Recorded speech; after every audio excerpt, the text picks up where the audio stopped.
Welcome everybody to Coffee with Sledge. My name is the Metalhead Maniac Sledge, and if you're new here, hit that subscribe button and that like button. Today's guest has his own podcast. It's called Straight from the Chest. His name is Justin Groth, and we get into some pretty deep conversations. So kick back, relax, grab your cup of coffee, and enjoy my conversation with Straight from the Chest podcast host, Justin Groth. All right, bro, we're fucking live, man. Love it. We're live, man. What's up, dude? How are you? Good, man. Thank you for having me, bro. No problem. What do you think? You pretty fucking cool studio? Fucking love it, man. I love it. I love the graphic. I love the setup entirely. You did a really good job, man. I just stole your shit. That's all I did. No, you did not. No, you did not. I just stole your shit for your podcast. I was just like, yo, Justin can do it. I think I can do it. Well, I'll tell you what. It's the most sincerest form of flattery. Well, yeah. It really is. Because I've done your podcast a number amount of times. I've done, I think, 3 times now. I think so, yeah. I think 3 times. And you've done the original Coffee with Sledge when we were in COVID times. Yeah. Right? And so we weren't able to sit here like this. We were doing via Zoom. Yeah, we did, yeah. Yeah, it was via Zoom. It was and you had a guy on the other end. a guy on the other end. Producing it, right? And now I'm fucking doing it all on my own. I know, man. I fired everybody. No, I'm joking. I'm just kidding. I'm just kidding. But man, your podcast is doing really well, man. You got like a lot of fucking cool guests. Thank you, bro. You know? I appreciate that. And one of the things, and I listen religiously, and now you're on TikTok, which is awesome. Now you're jumping down TikTok. I know. I don't know if I like it. Why? Why don't you like it? I just do it just because it's another platform. Just to distribute the podcast in another platform. To be honest, bro, the TikTok has tremendously helped build my Twitch. You were saying that, yeah. It is ridiculous how much, especially with the stuff that you were doing. Like, I think it was in your gym because you're a personal trainer as well. So at your gym, and you were just, people need that motivational stuff, right? That you put out on TikTok. I was watching that and I was just like, oh, this dude's going to fucking hit. He's going to hit quick. Thank you, man. Yeah, because that a lot of stuff on TikTok that goes viral and stuff like that I've noticed are the motivational stuff, because a lot of people need motivation nowadays. If I'm wrong, please tell me. No, I think it's mental health, right? Yes. It has a lot to do with mental health, and a lot of people have a problem getting going and then staying disciplined while they get going. That is one of my biggest problems. Is once I get going, that's fine. But then I get to like a certain point and I'm just like, all right, I guess I'm done. You know, I didn't have anything to like strive for. So that's why I got so heavy so quick when I did. Was I was just like, oh, I don't really have anything to strive for. And I think that's a lot of things that a lot of people are missing in the world, is something to strive for. Being very hungry, right? If I'm wrong, please tell me. But I know that a lot of people don't go after their goals because of other things. And they put the other things first, which I understand, like family and all that stuff. But at the same time, though, is you need to go after your goals because that's going to satisfy you mentally and physically. Mm-hmm. And if I'm wrong, please tell me. I don't think I'm wrong. I listen to enough of your podcasts. I don't think I'm wrong. You're not wrong. You know, because you're straight from the chest, brother. You were in it. You were in your podcast. And what I love about you, bro, is like you don't bullshit. You say what's on your mind, and that's what I love about you. Sometimes it gets me in trouble. It does it. Sometimes. Like explain. Tell me what's like the worst. Women. Okay. Because I have specific viewpoints on the way a man and a woman should play their role in a relationship. And we kind of got into that on one of your podcasts a little bit. Yeah. But apart from that, the entire, I guess, theme of my podcast doesn't really that I guess the motivational stuff does not get me in trouble because I'm only speaking from experience. Right. And I'm speaking of the things that I know very, very intimately, which is doing the work, putting in discipline, remaining structured, etc.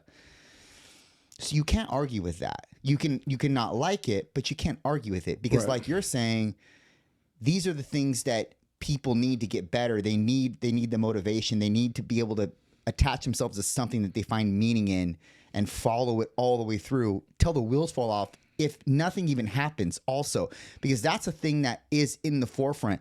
You might follow something so religiously and so in depth that you attach your identity to it and then it doesn't work out.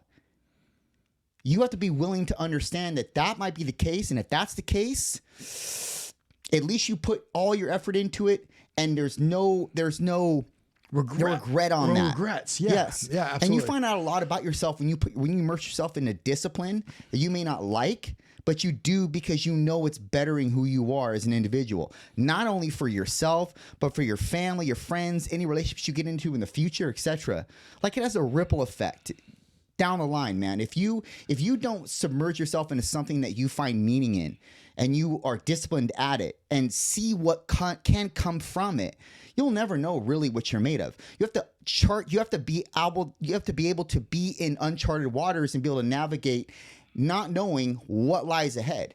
That's the problem with people, man. We want to know what's ahead. What's going to be after this? Everybody's looking for that easy button. You don't know. Yeah, everybody's looking for that easy button. They want it because we're in such an instant gratification world, right? Where they want the and I'm guilty of this. Like, when I go and sometimes when I look in the mirror and I go, oh, fuck. Like, I'm not where I want to be, right? Because I want that instant gratification. And a lot of people give up when they don't get that instant gratification, right? They don't push through the wall. They don't see where they were before to where they are now. They just give up. And I believe that's kind of what you're saying, right? Is people are just giving up. Mm-hmm. And people need to say, fuck it, and just kind of go after it, you know, and understand that it's not a sprint, it's a marathon, right? Yeah, but you can't say fuck it to something that you only like a little bit. You have to be willing to say fuck it to something that you put everything into and you're willing to die for, even if it doesn't work out. Well, that's like how it was with me with professional wrestling. I went after it. Like, I sacrificed everything to be on television, to be a television star, to the point of, like, I was, you know, I hiding cars, to not being able to pay rent, to moving away to another state, to just drive trucks, to doing whatever it took to make sure that that dream came true. And are you saying that a lot of people aren't willing to do that? No. Okay. Sorry. They're not. You were willing to do that because you knew what prize laid at the end of the road if you hit all the metrics. Wasn't guaranteed. Right, but you knew what would possibly be there as a result of your hard work and discipline and fortitude in regards to doing the professional wrestling. You knew that it was worth it. What I'm saying is, if you do something that you kind of think is worth it, you won't do it 100%. You need to be willing to die for that certain thing. That makes it 100% worth it. Okay, give me an example, like something that you're willing to die for. So I'm willing to die for the things that I believe in, the things that I promulgate on my social media, on the podcast, etc. Those are things that are inculcated within me at a visceral level that I can't do anything about. It's not just from the data that I've collected, experiences that I've had, etc. It's much more than that. This is who I am, and this is what I'm called to be for others, not just me, for others. And that's the massive disparity between me and somebody else, or rather, not just me, take me out of the equation, between regular people and extraordinary people. They only do what's good for them. They don't think about the possible growth that they leave on the table for others. Right. And that's a massive component to the equation.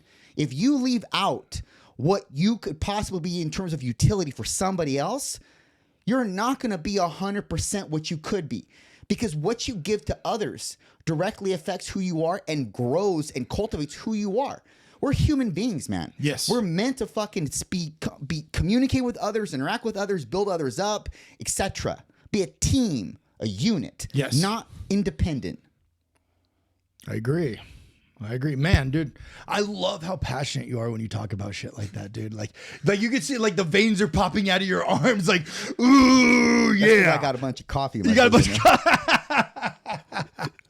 So tell me about personal training too, man. Like, how did you get it? Because I just did, I want to say like my first personal training session with somebody who never worked out in their life before, right? I mean, they were in the Army and they do jiu-jitsu, but they've never actually like lifted weights and like know the technique and all that stuff, right? And when I was done and I saw the sweat coming off of them, right? And he was sweating through his shirt, and I felt very gratified by that. I was like, man, like this guy, number one, put in work, right? He did exactly what I told him to do, and he feels good about himself. So I felt and I've turned down people left and right to personal train them because I'm so, I guess the right way to put it is like, I'm afraid of them feeling like failures because of me. Does that make sense? Mm-hmm. Like, oh, you failed me. Let me tell you something. Yeah, tell me. They're only failures because of themselves. It has nothing to do with you. Right. And I always they always look for places to blame other than themselves. Whatever. I reflect and put that onus on them. Yeah. It's them, not me.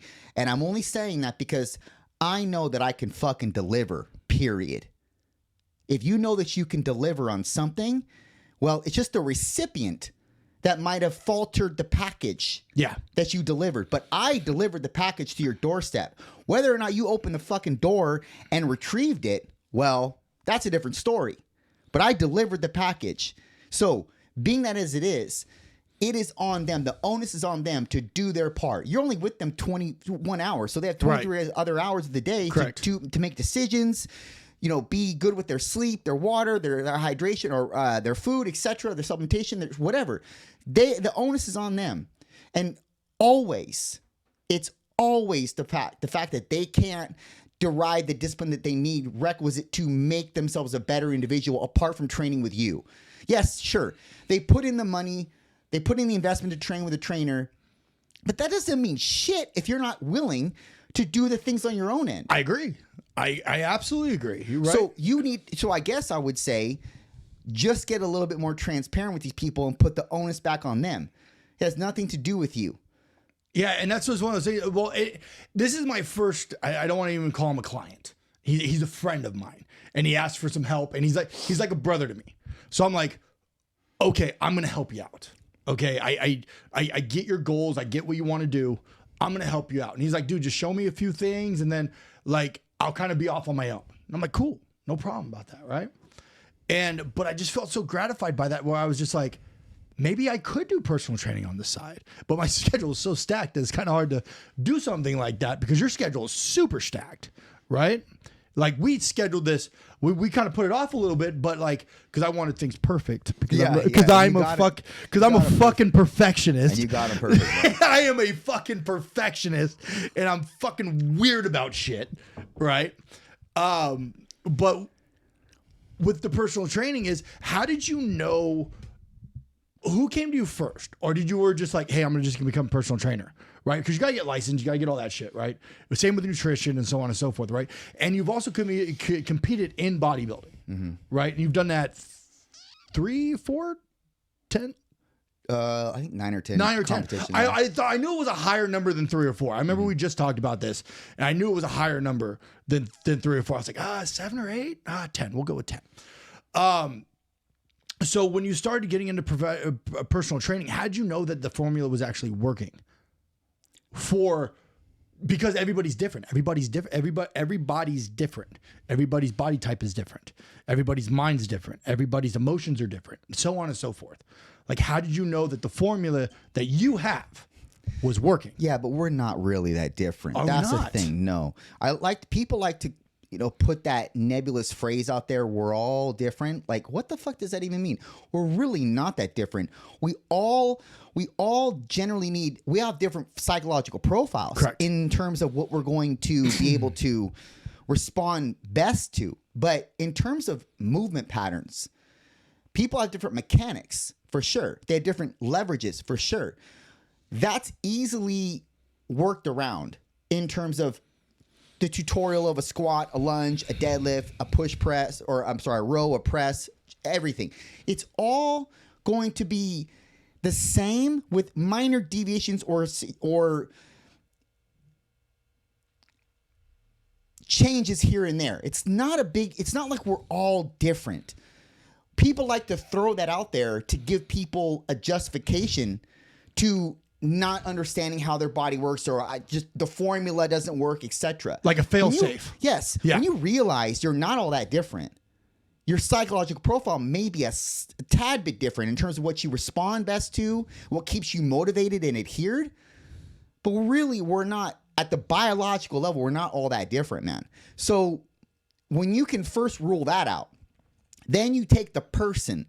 Well, every person needs compound fundamental primal movement patterns, which are squat, deadlift, lunge, press, row, chin up, etc. Now, let me ask you a question, because a lot of professional power lifters, right, they say deadlifts aren't good for you. They're not good for your back. They're not good for any of that. And a couple of the guys have said publicly, even on Rogan's podcast, have said publicly that if they didn't have to deadlift to be the world's strongest man, they would never deadlift. Mm-hmm. So in real life, you deadlift every day. Correct. Shit off the floor. Right. Okay. So dosage makes the poison.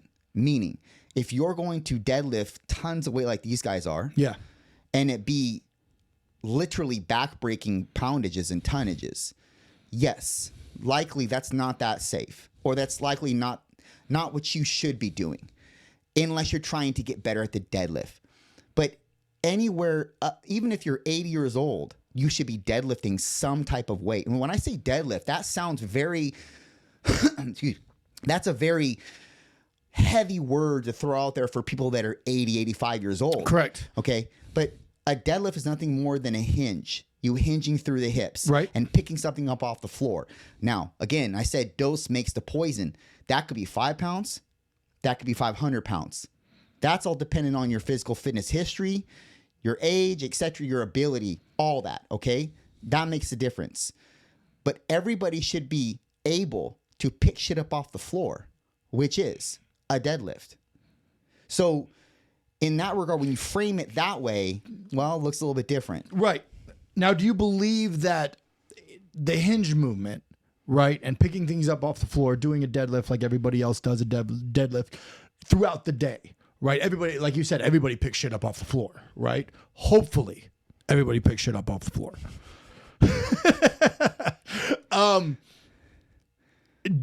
People that go, I have a bad back, right? Because they don't pick shit up off the floor. Because they don't pick shit up off the floor, right? In the right way. Right. So my back used to go out all the time.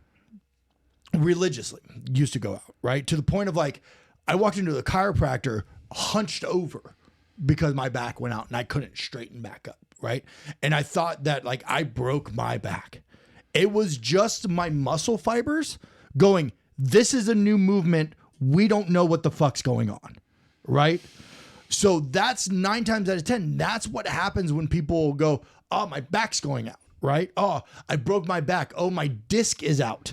9 times out of 10, it's not your disc. It's usually your muscles clamping on, tightening up, going, hey, this is a new movement.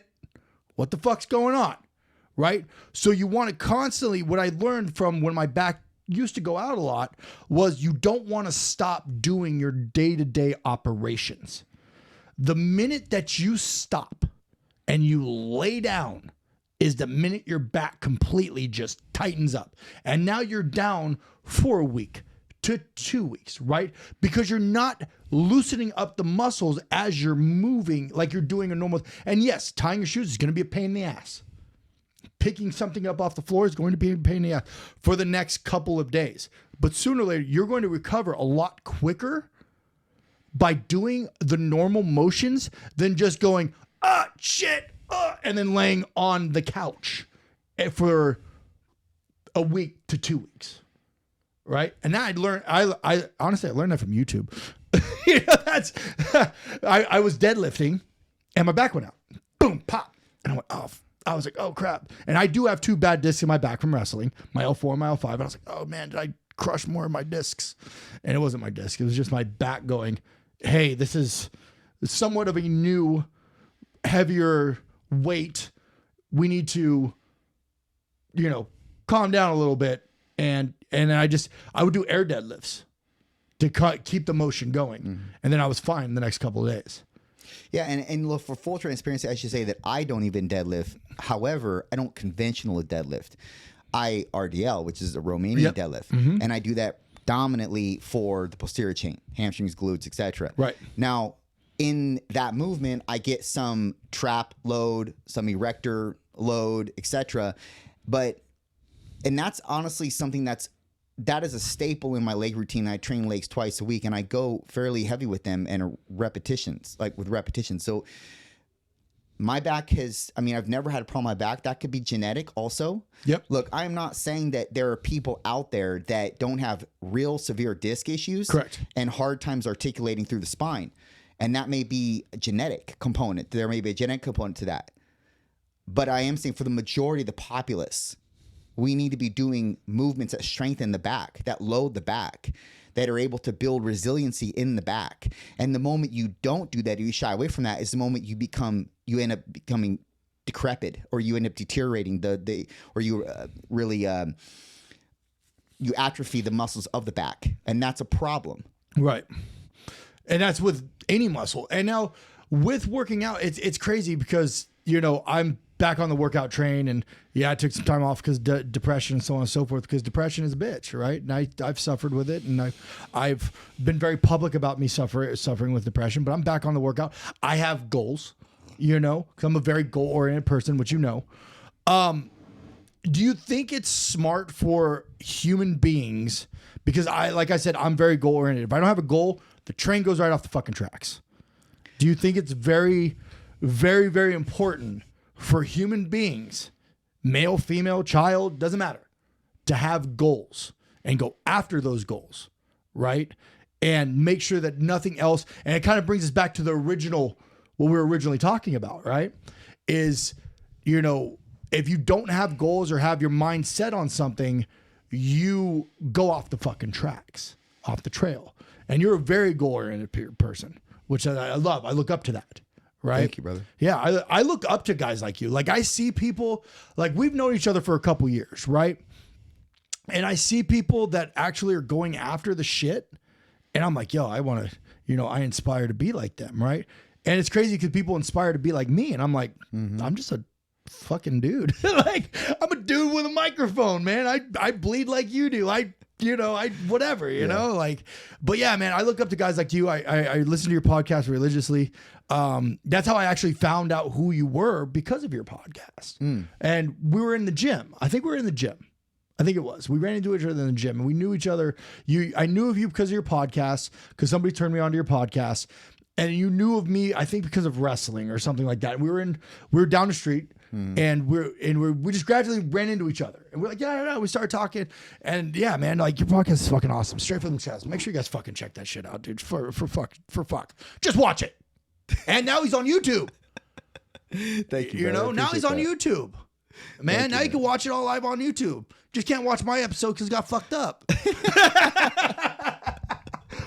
I love it. I appreciate. I'm gonna make sure I fuck this one up, dude. Just as a receipt. I'm like, brother. But you know what's funny though is something will fucking happen, and I'll go, you remember that time that I said that I was gonna rib you? Yeah, it was actually a rib on myself. Yep, I fucking actually fucked that up. No, back to the original thing. So people being goal oriented and going after their goals. How important do you believe that is in society? It's pivotal. Pivotal. Right. Explain why. Because if you don't have a purpose in life, you're wayward. And if you're wayward, you don't understand your direction. If you understand your direction, then you don't have utility. If you don't have utility, then what are you as a human being? Well, fuck, I ain't got nothing on that one. that was awesome. Like, I was like, okay. I was like, hopefully I'll have something to come off that. I was like, I ain't got nothing to go off that, man. Because and you said it right there. If you're not in layman's terms, if you don't have a goal, you go off track, and you don't, and if you go off track and you don't have to go after your goals, what are you doing in the world? Well, and I'll circle back to what we first talked about, which was having a meaning to your life, having a meaning to your existence. Okay, so doing things that serve others, that are of utility to others. People miss the mark on this because they just try to do things that serve them. Yeah. Okay. That's the first layer. The second layer is, I need to contribute myself to others to make them better, because what happens then is the reciprocity effect.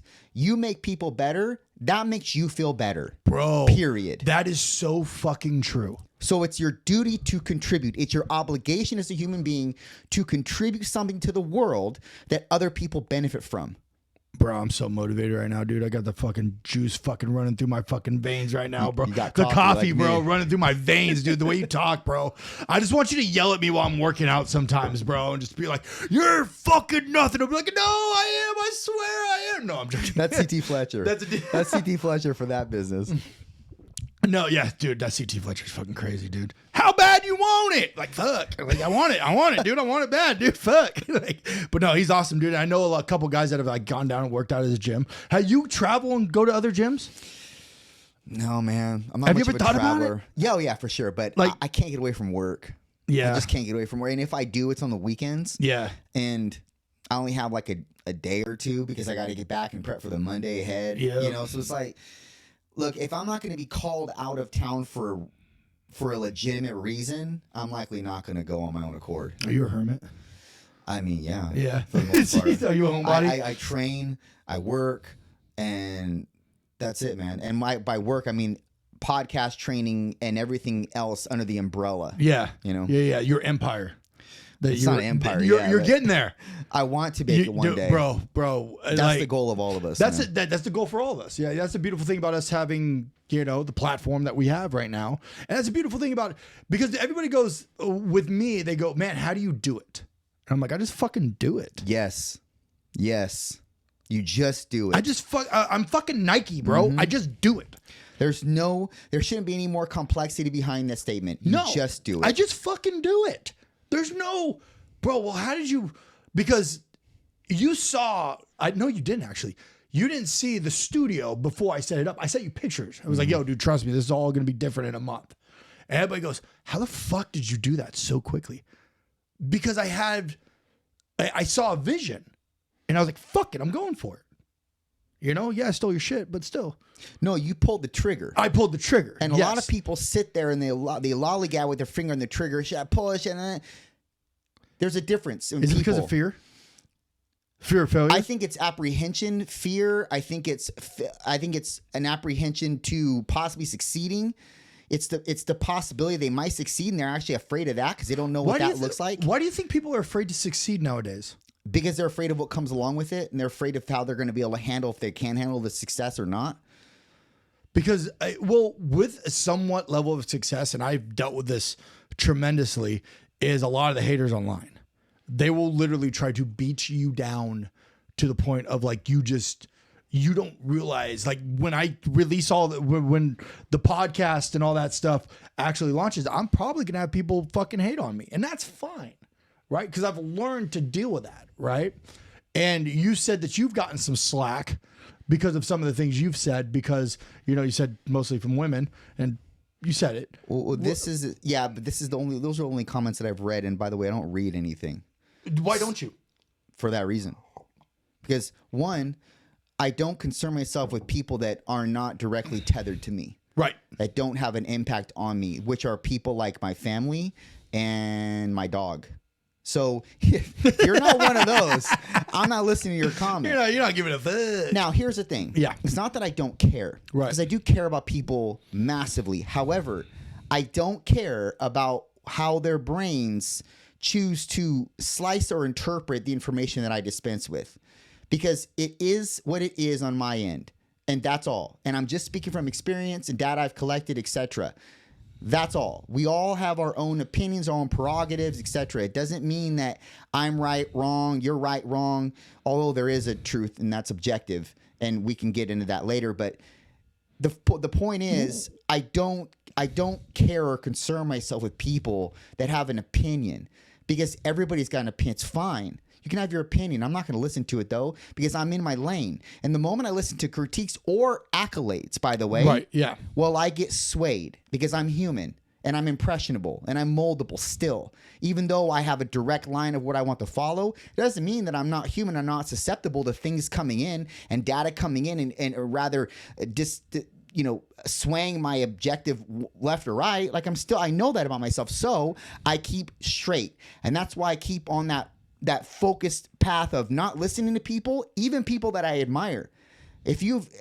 I've numerous times talked about this in my podcast where I don't listen to people that I admire or that I find as inspirational because I can start to develop their vernacular, and that's not something that I want. But don't you believe? No, maybe I believe watching or getting critiqued or anything like that can help towards moving you forward to your goals, right? So, like, for some strange apparent reason, Joe Rogan watches this, right? And he goes, yo, I like what you're doing, but maybe you should do yada, yada, yada. It will get you a little bit more eyes. Are you saying right now you would not?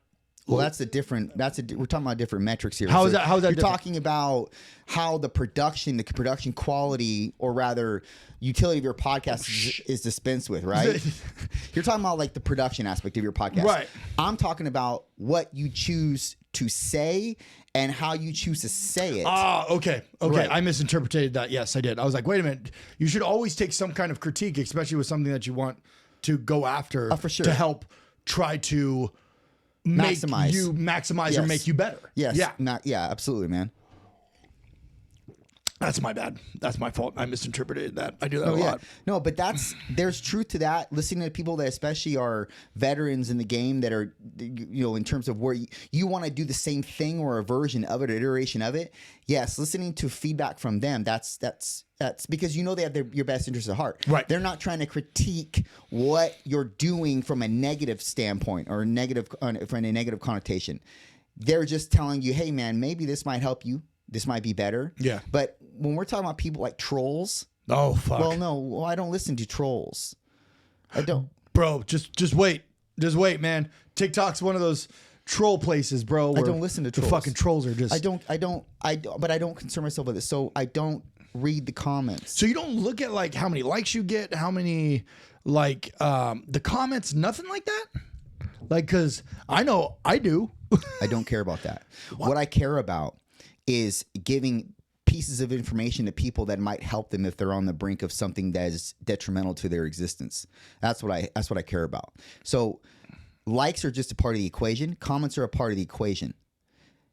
Those things help the algorithm. Yes. But that's not the leading impetus behind why I put out things in the way that I do. So I might see how many people comment. I might see the likes, obviously, if I check in my role in my account. But it doesn't mean I have to immerse myself in said comments. Right. But it's crazy because you said something like, we're going to roll back to it, right? You're like, we're going to roll back to this. Okay. Let's roll back to it. Right. I almost cut you off. Like, no, let's touch on that now. But you were already, you were deep into the conversation. And I'm trying to remember what you said to say that we were going to roll back to, because I was like, I know. I was like, I'm really in. It happens to me all the time, dude. bro. I'm really in tune with what you're fucking saying, bro. And I'm like, I'm listening to you, and I'm like, yes. I feel like you're talking to me on my shoulder, right? And I'm like, yes, sir. I'm like, fuck, he was going to say something, and I need to fucking go back to that. And I don't know what it was. What was it that we were going to circle back? I don't know. Okay, fuck. Hell yeah. Well, just new topic. Man. New topic. Fuck it. That's awesome. What were we going to talk about? I don't know. Fuck it. Okay, cool. That's insane. But yeah, I how do you feel about this world? Meaning, and we've talked about this on yours, and we'll talk about it on my platform too. And I believe a different way than you do, but we're going to talk about it anyway. The dominancy between male and female. Right? You feel like that this is a male dominated world, right? To a point. Well, it was. It was. Not anymore. And you believe it should go back? Yeah. Why? Because men are the leaders. Men are the leaders. Men are leaders. Men are made to be leaders. Yes. But men built everything. Men built everything in the world except for the advance of maybe a few things that women created. But isn't like our vice president a female? Doesn't matter. She's a leader. Doesn't matter. Doesn't matter. What has she built? She's the vice president. Go back in the lineage of vice presidents. How many females have there been There hasn't in been. juxtaposition to males? There hasn't okay. been. So there hasn't been one female president. The exception doesn't make the rule, though. The exception does not make the rule. Okay. Okay. So you believe that it should go back to a very male dominated, and you believe, and I'm trying to word this right, where don't word it right, just word it the way you just want. word it how I want to word it. You believe that women should be home? No. What do you believe? I believe women should be taken care of. Yes. I believe women should be provided for, secured, and protected. That's what I believe. Okay. So but working and being, if they want to work, that's fine. Okay. Yep. Okay. So a woman in a managerial position is fine. Mm-hmm. That's a leadership role, though. Is it? A managerial position is at said store. Okay. Who's at the helm? What do you mean? Men that are at the helm? Who's in the CEO position? What if it's a female? I know the CEO of UPS right now is a female. Exception doesn't make the rule. Look at all the businesses in the world. All pretty much men, man. Because it's been a very male dominated. Now, why can females not be in those roles? They can. They can. Mm-hmm. Right. And be just as good, if not better, than men. Okay. Why not? Because they can, right? They can. So why should it go back to being a male-dominated world then? If women can do just as much as the men's do. Dude, I know females that fucking lift more than men. You know what I mean? Like that are fucking crazy. I will give them that, man. I have seen more women train harder than men in the gym lately. Yeah. More women train harder than men. Men are becoming pussified when it comes to the gym, man. Fuck, bro. And they are very adamant on the cable press downs and cable movements and all this pussy shit. And I see the women doing the squats, the deadlifts, the hip thrusts, the lunges, and doing heavy appreciable loads. Yeah. Men are not, man. Yeah. And I'm like, I talked about that at nauseum on one of my podcasts with actually Danny. And he's talking about how much of a pussified environment that is when I go in the gym with males. And it's like, I'm not this guy saying you have to lift heavy to be a man. No, I'm just saying that if you want to optimize your results, you need to stick to the basic fundamental compound movements and not omit them because they hurt or they're challenging. Look, I see more females doing those things than I do males nowadays. Yeah. And look, that's just in the fitness realm. But in the world, that's happening as well, where females are doing more than males are doing. Mm-hmm.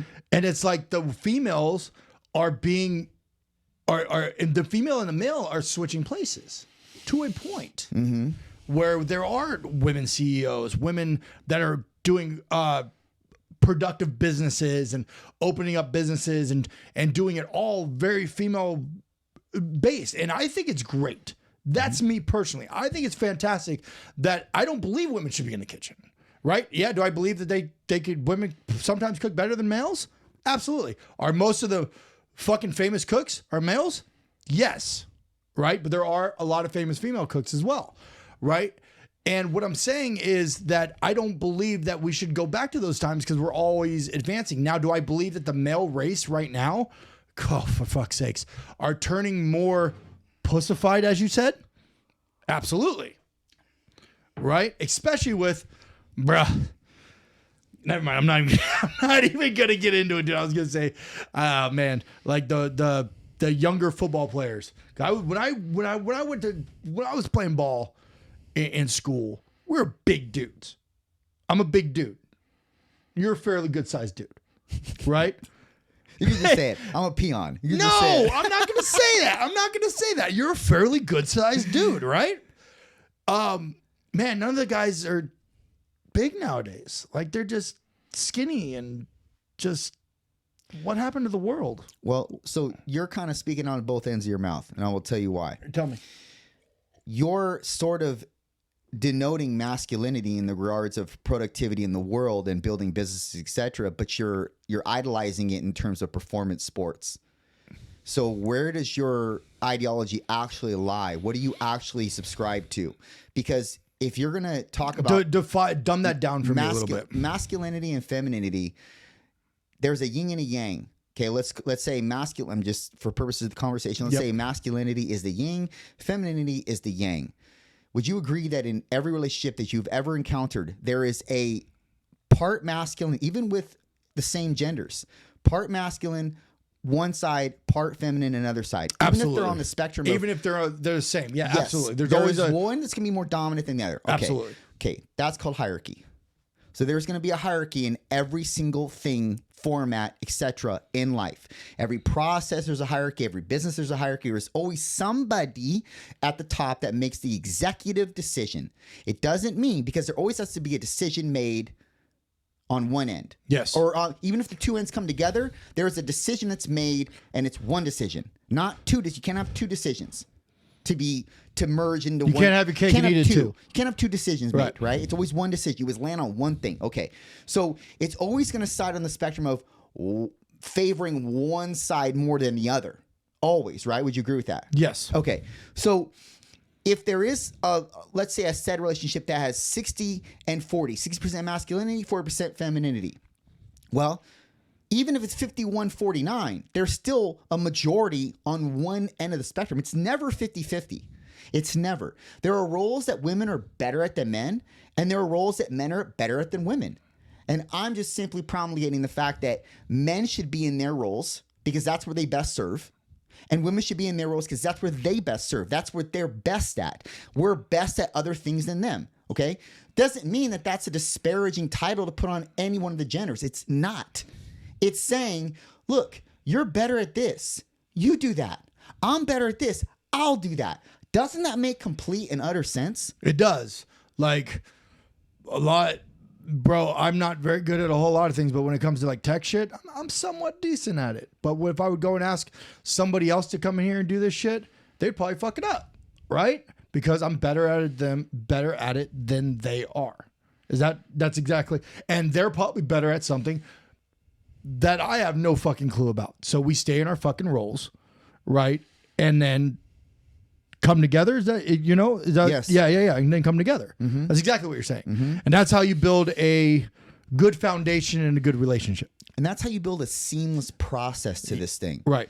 If I go to McDonald's and I have the janitor taking orders and then the person in the fries cleaning the floors, well, that seems to be there seems to be some confusion in terms of where people understand their roles in that job place. Right. So doesn't it work better if the fry guy stays on the fries, the cashier stays at the cashier, and the janitor stays cleaning? Flow. All right. Literally a flow. That's all I'm conveying in terms of roles from feminine to masculine. Just have a flow to everything. And look, I accept my role as a man. I accept it, and I take that on. What is your role as a man? To provide, protect, have a woman to be secure in my presence, etc. Define provide though, because like protect 100%. I totally agree. What do you mean by provide? You mean financially? Do you mean everything? Sexually? Do you mean at home? Like, what do you mean? Because nowadays, sometimes the female makes more money than the male does. So how is that technically providing? Let me tell you where that goes off the rails. Because it's statistically proven that when women make more than the man does, it only lasts a short period of time before they resent the male for not making more than them. Because women are hypergamous, meaning they always date up. They always want somebody that's their superior. They do better with a superior. But if the woman is a superior, she can't hold that title well for long periods of time. Now, again, exception does not make the rule. You may know of an anomaly. Right. That doesn't make the rule. Majority speaking, and which is what I'm talking about, generalities here. The women wants a superior, needs a superior. Do you think that's one of the reasons why women cheat and look for something more? Because the man's not providing. Because the man's not holding up his end of the bargain. Holding up his end of the bargain. And he should, if he is not holding up his end of the bargain, he should lose her. She does deserve more. Period. Just like if you're providing the way you are, and your woman she's in her role, but then again, maybe she finds some guy at the gym and he gives her attention, and maybe that's an area that you're lacking. but you're doing everything else to the T. Yeah.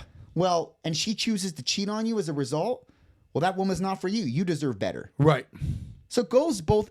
Look, I think you and I agree on more points than not. Oh, absolutely. I'm just making conversation. Well, no, right? But I think this is like the part 2 of the conversation we once had. Yes. Right. But I think that, which is great, by the way. I think that you maybe had the idea that maybe we differed a lot on this, but maybe perhaps that was my fault in not conveying it and articulating it to the best of my degree and laying out certain examples as to a means of real life application. This is what it means. And this is what I'm trying to convey and illustrate here and what it was on the first point or the first talking point we had in my podcast. It's very simple, and I accept the roles on my end, and I expect the woman accept the roles on her end. That's not putting a pejorative on the woman. It's just me saying, if I'm going to run my role, well, wouldn't it make sense that you run your role? We're both role playing here. Yeah. We're both role playing. I'm not saying, listen, I get to do whatever I want, and almost tyrannical in the sense where I get to do whatever I want. You do this, you stay here, blah, blah, blah. No, it's not that. I'm not saying that. I'm not a fucking tyrant. I'm not saying that. I'm saying that I believe in fucking roles, period, because that's what makes the process flow smoothly, period. I think that's where some people might get mixed up with what you're with how whatever. I know. And that's the beautiful thing about you coming on here is we're able to clear all that shit up, which is awesome. You know, you believe everybody has a role, play your fucking role, and everything will be good, right? And provide, if you can provide financially, sexually, home, whatever it is, right? And I believe mental health, and I believe the way that you live your life can help your sex drive as well, right? Like, if you're in bad health, if you're in like a bad state of mind, you're not going to want to be sexually active really at all because you're not comfortable with your body. You don't feel good about your body. When you're, what's so funny though, is I'm so back on that gym mentality is the best way to put it, right? Because of it helps me so much mentally, helps me with my sex drive, helps me with feeling better about myself. I feel more accomplished when I get out of the gym and I'm dripping sweat and I've gone through fucking 2 t-shirts. I feel accomplished. I feel like now I can go out and conquer the fucking world, right? And I believe that majority of the people need to have that feeling to go after to be equal in a relationship, provide, financially, sexually, so on and so forth. On top of that, and this is bringing the whole conversation around, right? And then be equal to the relationship partner on top of making themselves being goal-oriented, because that goes back to being goal-oriented. The whole thing works. It's a whole big fucking cycle, right? Once you work on one, the other falls into place, the other falls into place, and everything else falls in place if you're willing to fucking work for it. Because if you're not willing to fucking work for it, then why the fuck are you even on this earth? See how we fucking circled all the way back around? We did a fucking U-turn, bro, and it was fucking awesome. Did I do right by that? Did I do right by that? Very well. Fuck yeah, dude. Nailed it. Knocked it out of the park. Fuck yeah, dude. Love it. Yeah, that's pretty much like listening to the way that you talk and how passionate you are about how you talk. It really inspires me to be that passionate about what the fuck I do. Because I'm very passionate about what I do. Whether it's Twitch, professional wrestling, podcasting, doing whatever the fuck it is that I'm doing. I'm very goal-driven and goal-oriented. And that all started with me getting my mental health in check, going back to the gym, making myself feel better than everybody else around me, which is helping everybody else around me feel better. Mm-hmm. Because it's an energy. It really is. And if you're letting off this negative fucking energy, you're not helping anybody. If you're relaying this positive energy and you're feeling good about yourself, and if you're feeling good about yourself mentally, physically, emotionally, and all that shit, that will radiate out to other people. And that will help other people to become successful and go after their goals. Mm-hmm. Boom. Yeah, agreed. Nailed it. Agreed. Fucking nailed it, bro. Agreed. Fuck, man. This is fun. So tell everybody where they can find you. Say your socials. Give it all. Give it all, bro. So you can find me, Justin Craig Groth, at Instagram or on Instagram. Dude, you're booming on Instagram, by the way. Your following's way more than I am. Facebook, Justin Groth. That's a dying platform. Fuck yeah, it is. Yeah, you can find me there. You can message the podcast straight from the chest on YouTube or Apple, Spotify, SoundCloud, anywhere where any major platforms we're on there. And that's it, man. That's it. Yeah. Do you have anything big coming up? You know, I don't know what big looks like because I only keep pressing into the things that I know that serve me and derive purpose out of me. And that may be big to others. It's all relative. To me, it's just a part of who I am. It's my identity. It's what I'm called to do right now in the season of my life, man. So I just continue on that path, and wherever it leads is wherever it leads, man. But I'm willing to die for that sort of thing. Fuck yeah, dude. I think that's great to just fucking end it right there. Willing to fucking die for fucking what you want, bro. That's fucking awesome, dude. Love it. Fuck yeah, dude. Thank you for having me. Thank you, bro. Thank you so much to Justin Groth for stopping by. If you want to check out his podcast, Straight from the Chest, I'll put a link for it down below. And make sure you guys hit that subscribe button and that like button. And if you guys want to see more of my content, you guys can check me out live Monday through Friday on Twitch. Twitch.tv/Sledge805 starting at 10:30 Pacific Daylight Time. Until next time, guys, cheers.